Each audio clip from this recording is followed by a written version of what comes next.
The gavel was about to fall, sealing a terrified 6-year-old girl to a life of cruel labor. "No one wants me," she sobbed into the dirt. But then, the saloon doors blew open, and the most feared trapper in the Dakota Territory stepped into the light. Her nightmare wasn't ending, it was just beginning. The year was 1876, and the sun beat down on the muddy, gold-fevered streets of Deadwood like a blacksmith's hammer. The air was thick with the scent of cheap whiskey, horse sweat, and the desperate greed of men who had come to the Black Hills to strike it rich or die trying. In the center of town, outside the Bella Union Saloon, a crude wooden platform had been erected. It wasn't for a hanging today. It was for something far more insidious, a grim reality of the untamed frontier, a debt auction. At the center of the platform stood little Abigail Jenkins. She was 6 years old, her blonde hair matted with dust, her calico dress torn at the hem. Her father, Adrian Jenkins, had been a prospector who had struck a modest vein of gold near Spearfish Creek. But Adrian had made the fatal mistake of borrowing money for mining equipment from Elias Blackwood, a ruthless claim jumper and saloon owner who ruled the lower camps with an iron fist. When Adrian was found dead in a ravine officially deemed a tragic fall, though everyone in town knew the truth, Blackwood had immediately called in the debt. With no family to pay it, the law of the camp dictated that Adrian's property be liquidated. And in Blackwood's eyes, the orphan daughter was property, capable of working the laundry tubs or scrubbing saloon floors for the next decade to pay off her father's ledger. Josiah Flint, the town's sweating, silver-tongued auctioneer, slammed his wooden gavel against a barrel. "All right, gents. We have a sturdy young worker here. Good hands, strong back. A few square meals and she'll be hauling water and scrubbing floorboards for years to come. Who'll start the bidding at $10? The crowd of grimy miners, gamblers, and drifters murmured. A few laughed. Abigail stood frozen, tears carving clean tracks down her filthy cheeks. She clutched a small, worn leather pouch tightly to her chest, her small knuckles turning white. It was the only thing she had left of her father. $5! Yelled a toothless prospector from the back, spitting a stream of tobacco juice into the mud. $5? For a decade of labor? Don't insult me, Silas. Wait, not Silas. Flint corrected himself, scanning the crowd. Don't insult me, boys. She's worth 20, easy. She looks sickly, another man shouted. I'll give you 8, but not a penny more. She'll probably catch the fever by winter. Abigail's lower lip trembled. She looked at the hardened, cruel faces of the men bidding on her life. She was utterly alone in a brutal world. She dropped to her knees, burying her face in her small hands. No one wants me, she cried out, her small voice piercing through the gruff murmurs of the crowd. Papa, please. Flint rolled his eyes and raised his gavel. I got $8. Going once for $8 to the gent in the bowler hat? Going twice? Before the gavel could strike the wood, the swinging doors of the Bella Union exploded outward, the hinges screaming in protest. The noisy street instantly fell into a dead, suffocating silence. Standing in the doorway was a mountain of a man. He stood 6'4", draped in a massive, weather-beaten grizzly bear hide. A thick, dark beard obscured the lower half of his face, but his eyes icy, piercing blue locked onto the auctioneer like a predator spotting prey. Across his back was strapped a heavy Sharps rifle, and a wicked-looking hunting knife rested at his hip. This was Silas Boone. Silas was a ghost of the Bighorn Mountains, a trapper who only came down to the settlements twice a year to trade pelts for powder, lead, and salt. Men told campfire stories about him. They said he had survived a grisly attack with nothing but a hatchet, that he had lived among the indigenous tribes, that he feared no man and no God. He was a force of wild nature, entirely out of place in the cramped, greedy confines of Deadwood. Silas took a heavy step off the boardwalk, his boots thudding against the packed dirt. The crowd parted instantly, men shoving each other out of the way to avoid brushing against his coat. He walked straight to the wooden platform. He didn't look at Flint. He looked down at the trembling little girl. Abigail peered up through her fingers.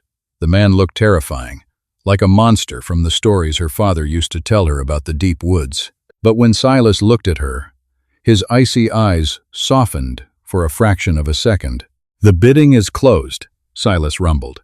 His voice was like grinding stones, deep and rarely used. Flint swallowed hard, his Adam's apple bobbing. Now, Mr. Boone, this is a legal proceeding. A debt is owed to Mr. Blackwood. If you want the girl, you have to bid. Silas reached into a leather pouch at his belt. He pulled out a raw, jagged gold nugget the size of a walnut's and tossed it onto the barrel. It hit the wood with a heavy, definitive thud. "That's 1.5 ounces of pure Dakota gold," Silas said, his voice carrying over the dead-silent crowd. "It pays the father's debt, and it pays for her." Flint stared at the nugget, his eyes wide with greed. "Sold," he whispered quickly, snatching the gold before Elias Blackwood's thugs, who were watching from the saloon balcony, could intervene. Silas stepped up onto the platform. He didn't grab Abigail by the arm. He didn't drag her. He slowly knelt down on one knee, ignoring the dirt, until he was eye level with the terrified child. He extended a massive, calloused hand, scarred from years of fighting the wilderness. "Come on, little bird," he said quietly so only she could hear. "We're leaving." Abigail hesitated, looking back at the cruel town, and then at the giant hand offered to her. Trembling, she placed her tiny fingers into his palm. Silas gently closed his hand around hers, stood up, and walked back through the parted crowd, leading the little girl away from the only life she had ever known, and straight into the unforgiving wild. The transition from the deafening chaos of Deadwood to the sprawling, silent majesty of the Black Hills was jarring. Silas rode a massive roan draft horse named Thunder, a beast as quiet and formidable as its master. Abigail sat in front of Silas on the saddle, swallowed entirely by a thick, woolen blanket he had wrapped around her shoulders.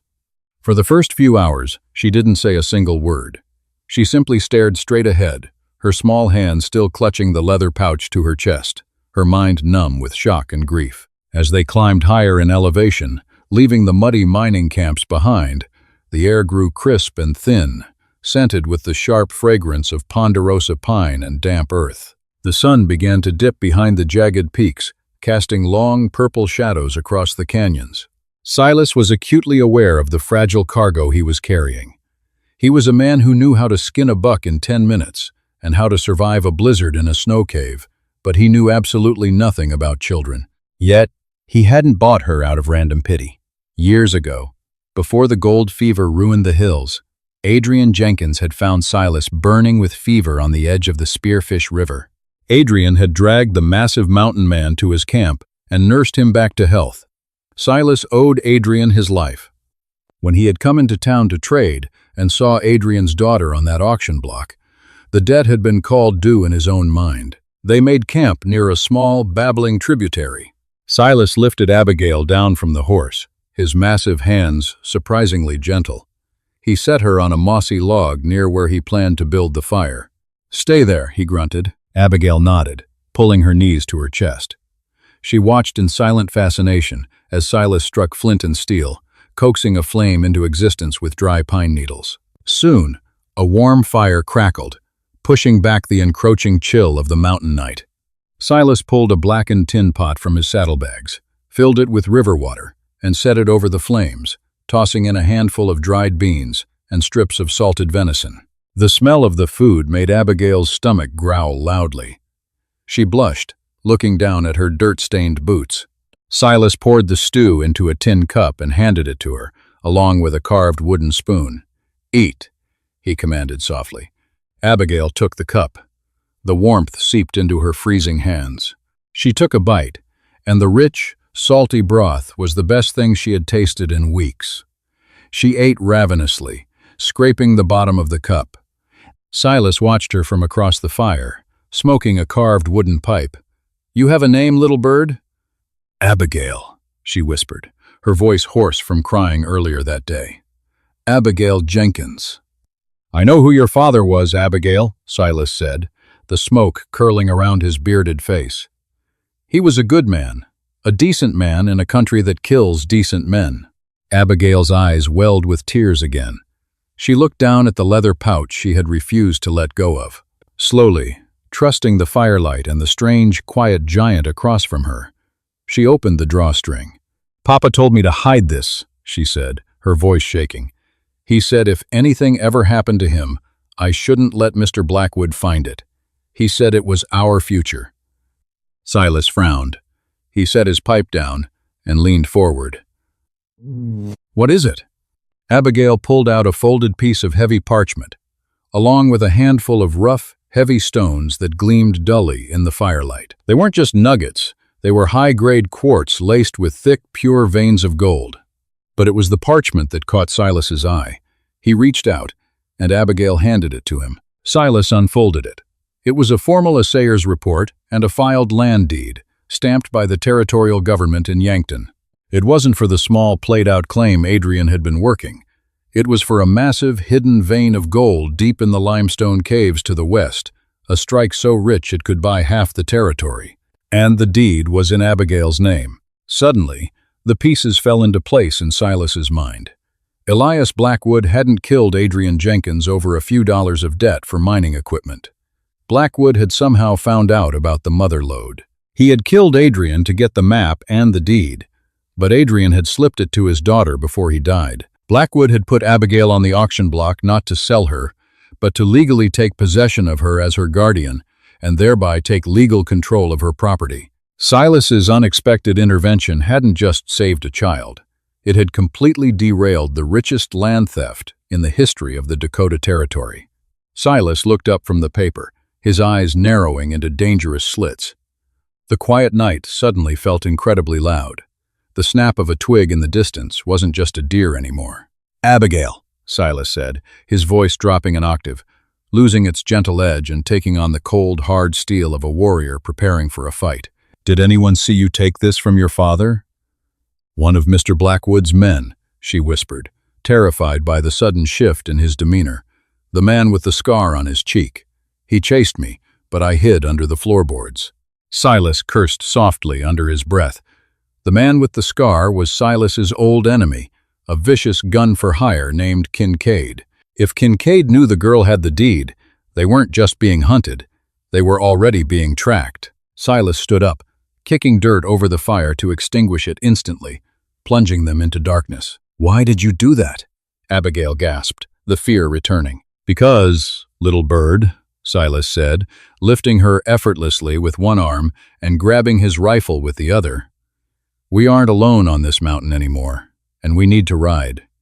The abrupt darkness was suffocating, heavy with the scent of damp earth and the impending threat of violence. Silas moved with a terrifying, silent speed. He didn't bother putting Abigail back on Thunder. The massive horse would be too loud on the loose scree of the steep trails. Instead, he ripped a thick wool blanket into strips, quickly binding the horse's hooves to muffle their iron shoes against the stone. "Climb onto my back, little bird," Silas instructed, his voice a low, gravelly whisper. "Wrap your arms around my neck and do not let go, no matter what you hear. Understand?" Abigail nodded, her eyes wide as saucers in the moonlight.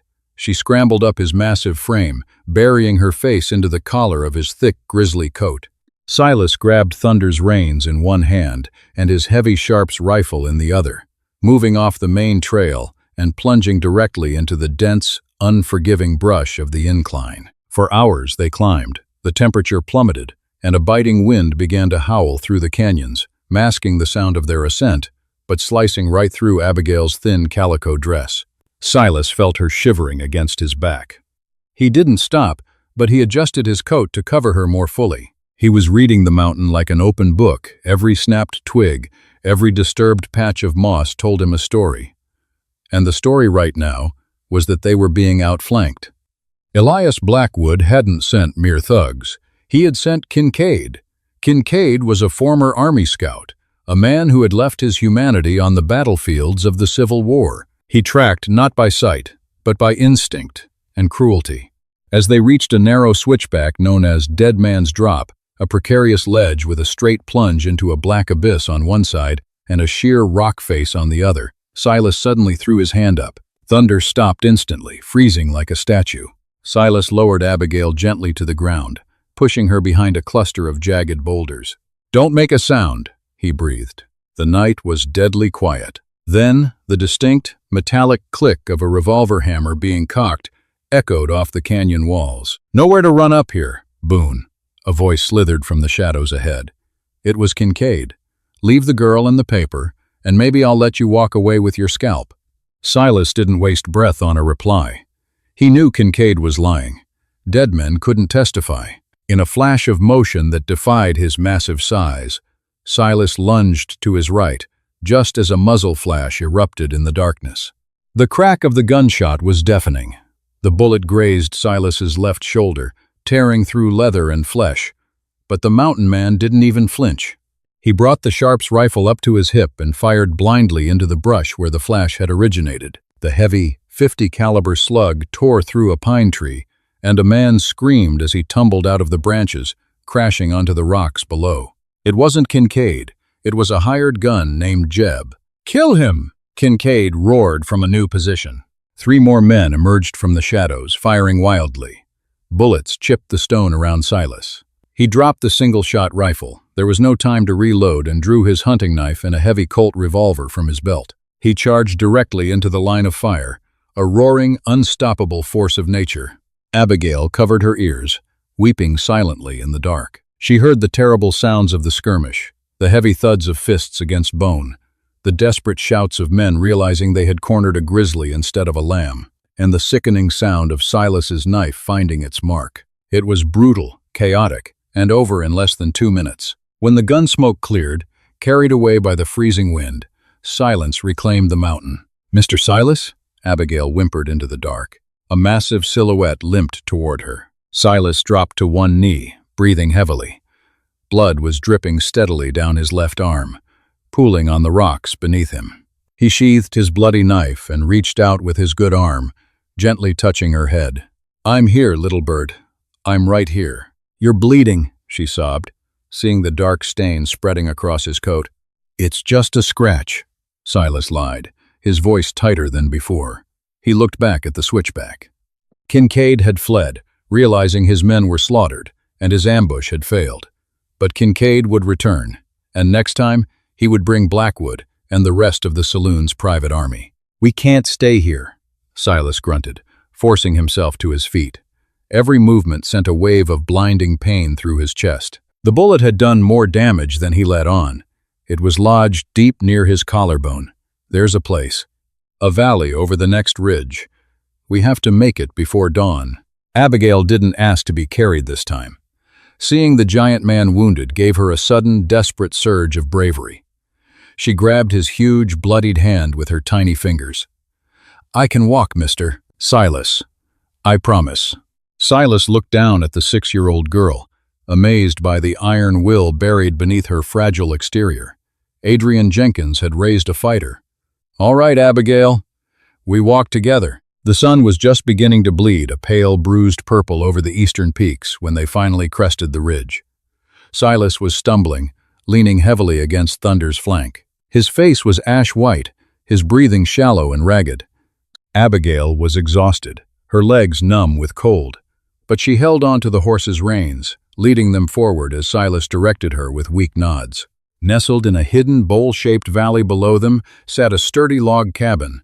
A plume of white smoke drifted lazily from the stone chimney, a beacon of warmth in the freezing wilderness. "Take us to the door, Abigail," Silas rasped, his knees finally buckling. He collapsed into the snow-dusted grass just yards from the porch. Abigail screamed, dropping the reins and rushing to his side.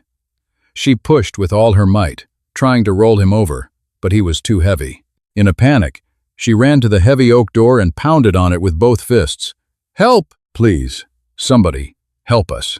The door swung open instantly. Standing in the threshold was a woman holding a lever-action Winchester rifle. She was in her early 30s, with sharp, striking features and dark auburn hair tied back with a simple leather strap. She wore practical men's trousers and a thick woolen sweater.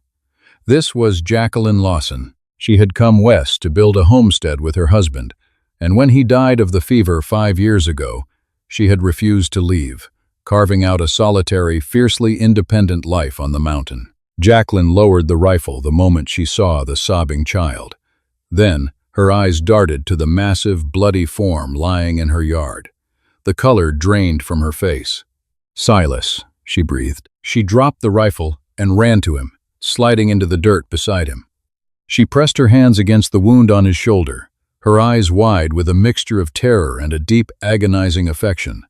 Silas and Jacqueline shared a history that the mountains kept secret. Years ago, he had saved her from a pack of starved wolves during a brutal winter. They had spent months together in this very cabin, a quiet, profound romance blooming between the civilized homesteader and the untamed trapper. But Silas, believing he was too wild, too dangerous to give her a proper life, had vanished into the deep woods, leaving her with a broken heart but an eternal promise that he would come if she ever called. Now he had come to her. "Joe," Silas whispered, his icy blue eyes fluttering open to look at her. A faint, sad smile touched his lips. "I brought a guest." "You stubborn, foolish brute," Jacqueline choked out, fighting back tears as she grabbed his good arm. "Help me get him inside." Now, together, Jacqueline and little Abigail managed to drag the semi-conscious giant into the cabin and hoist him onto the heavy wooden dining table. Jacqueline immediately sprang into action. She wasn't just a homesteader. She was the best healer in the territory, possessing a deep knowledge of both pioneer medicine and indigenous remedies. She boiled water, laid out her instruments, and ordered Abigail to sit by the hearth and wrap herself in a thick quilt. For the next hour, the cabin was filled with the smell of boiling water, iodine, and copper. Jacqueline worked with practiced, ruthless efficiency, digging the lead bullet out of Silas's shoulder and cauterizing the wound with a heated iron. Silas gritted his teeth, letting out a low groan that rattled the windows before passing out from the pain. Once he was bandaged and resting, breathing steadily, Jacqueline washed the blood from her hands. She walked over to the fireplace, carrying a cup of hot milk sweetened with honey, and knelt beside Abigail. "Drink this, sweetheart," Jacqueline said, her voice soft and maternal. "You're safe now, I promise." Abigail took the cup, her hands shaking. She looked up at the beautiful, tough woman. "Are you his wife?" Jacqueline let out a small, melancholy laugh. No, I'm just an old friend who knows how to patch his bullet holes. What is your name, child?" "Abigail Jenkins." Jacqueline froze. The cup in her hand trembled slightly. "Adrian's girl? Adrian Jenkins is your father?" Abigail nodded, fresh tears spilling over her cheeks. "He's dead. Mr. Blackwood killed him. And he tried to sell me." Jacqueline closed her eyes, letting out a shaky breath. "Oh, Adrian, I warned him they would find out." She looked intensely at Abigail. "Did your father give you anything? A pouch? A piece of paper?" Abigail hesitated, looking toward the unconscious Silas. Silas trusted this woman, so Abigail decided she would too. She reached into her dress and pulled out the worn leather pouch, handing the deed to Jacqueline. Jacqueline unrolled the parchment. Her eyes scanned the assayer's stamp and the coordinates. "Dear God in heaven," she whispered, "it's real. He actually mapped the mother lode." She looked at Abigail, her expression hardening with resolve. "Listen to me, Abigail. This paper makes you the richest person in the Dakota Territory. But right now, it is a death warrant. Elias Blackwood knows that if he can legally adopt you, or if you disappear and he presents a forged transfer, this gold is his, and he won't stop. Kincaid is a bloodhound. They will track you here." "What do we do?" Abigail asked, her voice small and terrified. "We fight," Jacqueline said, her gaze shifting to the gun rack on the wall. "Because Silas Boone didn't ride through hell just to let you die in my living room." Suddenly, the peaceful quiet of the valley was shattered. It wasn't the sound of wind or wildlife. It was the rhythmic, heavy thud of multiple horses galloping through the muddy basin. Jacqueline rushed to the window and peered through a crack in the shutters. The sun was fully up now, illuminating the valley. Riding down the crest, tearing up the grass, were a dozen men heavily armed with repeating rifles and shotguns. Leading the pack, riding a massive black stallion, was Elias Blackwood himself, dressed in a pristine, tailored suit that looked obscenely out of place in the wild. Beside him rode Kincaid, his face bruised and his eyes burning with vengeance. They had followed the blood trail. Jacqueline turned back to the room. She walked over to the table where Silas lay, grabbed his heavy Sharps rifle, and began loading cartridges into her Winchester. "Abigail," Jacqueline said, her voice completely stripped of its former warmth, replaced by cold, hard steel. "Get under the floorboards in the root cellar. Do not come out until Silas or I open that door." "But they'll hurt you," Abigail cried. "They have to get through him first." A deep, rumbling voice echoed through the cabin. Jacqueline and Abigail spun around. Silas Boone was sitting up on the table. His chest was heavily bandaged, his skin pale, but his icy blue eyes burned with a terrifying, absolute fury. He swung his legs off the table, ignoring the fresh blood seeping through his bandages, and reached out his hand. "Toss me my rifle, Joe," the mountain man growled. "The auction ain't over yet." Silas Boone did not walk onto the porch. He loomed onto it. The heavy oak door banged shut behind him, leaving Jacqueline and Abigail secured inside. He stood at the edge of the wooden steps, his massive frame framed by the morning sun, his grisly coat thrown over his good shoulder to hide the bloody bandages beneath. In his hands, the heavy, octagonal barrel of the Sharp's buffalo rifle rested with lethal intent. Down in the muddy yard, Elias Blackwood pulled back on the reins of his black stallion. The dozen hired guns fanned out, their horses stamping nervously. They were hardened killers, men who had chased off claim jumpers and murdered indigenous scouts for a handful of silver, but seeing the ghost of the bighorns standing before them gave even the bravest among them pause. "Boone!" Blackwood called out, his voice sharp and arrogant, though he kept his horse at a safe distance. "This doesn't concern you. You've had your fun playing savior, but the law has arrived." Blackwood reached into his tailored coat and pulled out a rolled piece of heavy paper, waving it in the crisp mountain air. "I hold a legal writ of guardianship, signed by Territorial Judge Peter Shannon in Yankton. Abigail Jenkins is my legal ward, and her property is my responsibility. Hand her over, and I'll let you bleed out in peace." Silas spat a glob of blood into the dirt. "Judge Shannon is a drunk who signs warrants for whiskey money. That paper ain't worth the ink it took to ruin it." Kincaid, sitting atop a jittery gray gelding next to Blackwood, pulled his repeating rifle from its scabbard. "Talk's over, Elias. The giant is bleeding out. He can barely stand." Kincaid spurred his horse forward. "Take him." Silas didn't flinch. With fluid, terrifying speed, he brought the heavy Sharp's rifle to his shoulder and pulled the hair trigger. The boom echoed through the valley like a cannon shot. Silas hadn't aimed at Kincaid. He aimed at the ground inches from the gray gelding's hooves. The heavy, .50 caliber slug threw up a geyser of rocks and mud. The horse screamed, bucking wildly, and sent Kincaid flying backward into the freezing mud. Before the hired guns could process what had happened, the cabin window shutter slammed open. Jacqueline Lawson, her face pale but her hands steady as stone, leveled her Winchester lever-action rifle. She fired 3 rapid shots. One man's hat flew off, another clutched a bleeding shoulder, and the mob instantly broke formation, scrambling for cover behind the tree line and the stone well in the yard. "Fire the cabin!" Blackwood roared, diving behind a fallen pine log. "Burn them out!" A hail of lead rained down on the homestead. Bullets chewed through the porch posts and shattered the windows. Silas dropped to one knee, ignoring the agonizing, tearing sensation in his wounded chest, and reloaded the Sharps. He fired again, taking down a man who was running toward the porch with a lit bundle of dried prairie grass. Inside, the noise was deafening. Abigail huddled in the dark, damp root cellar beneath the floorboards, her hands clamped over her ears. Dust and splinters rained down on her from the ceiling. She clutched the leather pouch with her father's deed so tightly her knuckles bruised. Upstairs, Jacqueline was moving from window to window, laying down, suppressing fire. But she knew they were outnumbered, and they were running low on ammunition. Outside, Kincaid had recovered from his fall. Covered in mud and fueled by a psychotic rage, he realized a frontal assault against Boone was suicide. While Blackwood's men kept Silas pinned down on the front porch, Kincaid slipped away, circling around the dense brush to the rear of the cabin. He found the slanted wooden storm doors that led directly into the root cellar. Kincaid drew his hunting knife and jammed it into the iron padlock, using a heavy stone to strike the pommel. With a sharp crack, the lock gave way. Abigail gasped, as the storm doors above her were suddenly wrenched open, flooding the dark cellar with harsh sunlight. Standing at the top of the stone steps was Kincaid, his face smeared with dirt, a wicked smile exposing his yellowed teeth. "Found you, little bird," he hissed, stepping down into the gloom.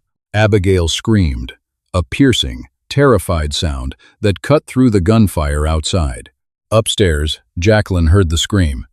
She abandoned her post at the window, grabbed a heavy iron skillet from the stove, and tore open the interior door leading down to the cellar. She saw Kincaid lunging for the girl. Jacqueline didn't hesitate. She threw herself down the wooden stairs, swinging the heavy iron pan. It caught Kincaid on the side of the head with a sickening thud. The scout staggered back, roaring in pain, but he was too strong. He backhanded Jacqueline with a vicious blow, sending her crashing against the stone wall. She slumped to the dirt floor, dazed and bleeding. Kincaid turned his attention back to Abigail, grabbing her by her blonde hair and snatching the leather pouch from her hands. "Got the deed, Elias!" Kincaid shouted toward the ceiling. He raised his heavy Colt revolver, aiming it directly at Jacqueline's chest. No witnesses. Suddenly, the floorboards above them groaned violently. The interior cellar door was ripped entirely off its iron hinges, shattering into kindling. Silas Boone descended into the cellar. He had dropped his rifle. He was out of cartridges. He was bleeding profusely from his shoulder, its breathing ragged, but his eyes were entirely black with a primal, murderous fury. Kincaid spun around and fired. The bullet grazed Silas's ribs, but the mountain man didn't even slow down. He crashed into Kincaid like a runaway locomotive. The two men slammed through the wooden shelving, sending glass jars of preserves shattering across the dirt floor. Kincaid stabbed frantically with his knife, slicing Silas's forearm, but Silas caught the scout's wrist in his massive hand. With a brutal, sickening twist, Silas shattered Kincaid's arm. Kincaid screamed, dropping the knife and the leather pouch. Silas grabbed him by the throat, lifted him entirely off his feet, and slammed him against the stone foundation. Kincaid's eyes rolled back, and he slumped to the floor, unconscious and broken. Silas collapsed onto his knees, his massive chest heaving. He looked over at Abigail, who was trembling but unharmed. She scrambled over the broken glass, picked up her father's leather pouch, and threw her arms around Silas's thick, blood-soaked neck. Before Silas could check on Jacqueline, the sound of gunfire outside abruptly stopped. A new, terrifying sound filled the valley. The sharp, synchronized blast of a brass bugle, followed by the thunder of 80 horses, riding in disciplined formation. Silas pushed himself up and limped heavily up the stairs, followed closely by Jacqueline, who was holding a hand to her bleeding head. They stepped out the back door and rounded the cabin. Riding down the ridge was a detachment of the United States Cavalry, led by federal marshals. The soldiers had their Springfield rifles drawn, completely encircling Blackwood and his surviving men. Blackwood dropped his revolver into the mud, raising his hands in defeat, his face pale with sudden, overwhelming terror. Jacqueline leaned against Silas, a exhausted, triumphant smile breaking across her face. "I forgot to tell you," she whispered. "When I heard Blackwood was gathering a posse in town 2 days ago, I sent a neighbor's boy down to the fort with a telegram for the marshals. I figured you might need some help." Silas looked down at her, a rare, genuine smile cracking his bearded face. "You always were smarter than me, Joe." The cavalry arrested Blackwood and his men, chaining them to their horses for the long ride to a federal judge in Yankton. Blackwood's empire of extortion and murder was over, dismantled in a single morning by a grieving child, a fierce homesteader, and a mountain man who refused to walk away. Weeks later, the snow finally began to melt, washing the blood from the valley. Judge Shannon was investigated and removed, and a legitimate federal court upheld Adrian Jenkins' deed. The mine was legally registered in Abigail's name, holding a fortune that would secure her future for generations. But Abigail didn't care about the gold. She cared about the warm fire in the cabin, the smell of Jacqueline's baking bread, and the heavy, comforting thud of Silas Boone's boots on the porch. Silas never returned to the high peaks to trap again. He had finally found something worth staying in the valley for. The little girl who had cried out that no one wanted her had not only found a father and a mother, but she had forged a family stronger than the black iron of the mountains. If you loved this incredible, dramatic story of survival and found family in the wild frontier, make sure to hit that like button right now. Don't forget to subscribe and ring the bell so you never miss another thrilling historical tale from our channel. Share this video with someone who loves a great Western, and drop a comment below telling us your favorite part of the story.